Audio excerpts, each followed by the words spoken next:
What's up, dudes? I have a lot to cover in this week's video. Last week I was so busy with work and everything that I had to do that I wasn't able to record a video, but I was able to get some things done off camera that helped me move this build forward towards getting the car on track. However, I did run into one issue that pushed me backwards towards getting this car on track, which I'll let you guys know what that is in just a bit. So today I want to cover 3 different things, which is what got done while I was away for that week, what that problem was that I ran into, as well as what to expect in future videos from this channel, since there is so much going on now with both this car, and I'm also going to start doing a couple of things to the BRZ, which I'll explain to you in just a moment as well. What got done last week? I'll go ahead and show you that. The number one thing is that I finally got the roll bar installed, which honestly has been the absolute bane of my existence for like the last 3 weeks.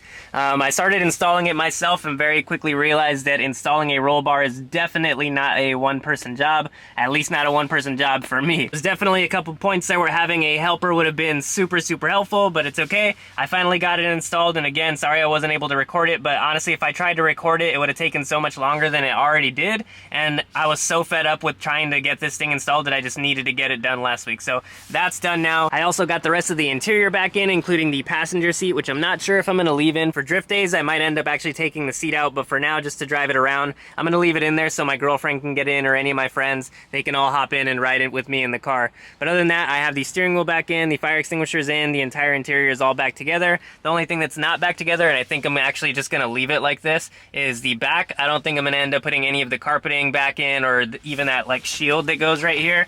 I think I'm just going to leave that all out because, I mean, who cares, dude? It's a drift car. So that's what I was able to get done last week, but the problem that I ran into was actually to do with the seat belts. So I ended up looking at the specifications that you need to be running at Apple Valley Speedway, and ended up realizing that I actually do need to run harnesses. So the last video that I made, or I think the second to last video that I made, where I ended up spending basically hours trying to get the seatbelt clicker to work on the Sparco brackets, was actually kind of a waste, which really sucks, but it's okay. So basically now I know, after looking at these specifications, that if you have a car with a soft top or any form of convertible, you will need to run harnesses. If it would have been any other car, I could have got away with just using the factory seat belts, but that is not the case with this one. So we did end up ordering the harnesses. Unfortunately, we made a mistake and we accidentally got them shipped to the wrong address, but it's okay, that was our fault, and we ended up getting them shipped to the right address now, and it should be here within the next couple of days, and I'll go ahead and get those installed so we can go to Apple Valley Speedway for the first drift day. That being said, I do want to talk about what to expect in upcoming videos from the channel. So as I just mentioned, we will be hitting our first drift day very soon, and of course I'm going to be recording all of that. So if you want to keep updated with the drift content, go ahead and subscribe to the channel and you can stay updated with that. Keep in mind, I am a complete beginner, so this is going to be like watching me just learn how to drift, which I think is pretty cool because I have zero knowledge of how to do it, and I've never actually drifted a car in real life, so that's pretty exciting for me. Other than that, I will be wrapping the BRZ very soon, not just to change the color, but unfortunately now it's more so to protect my paint, because it does seem like somebody keeps scratching my car on purpose.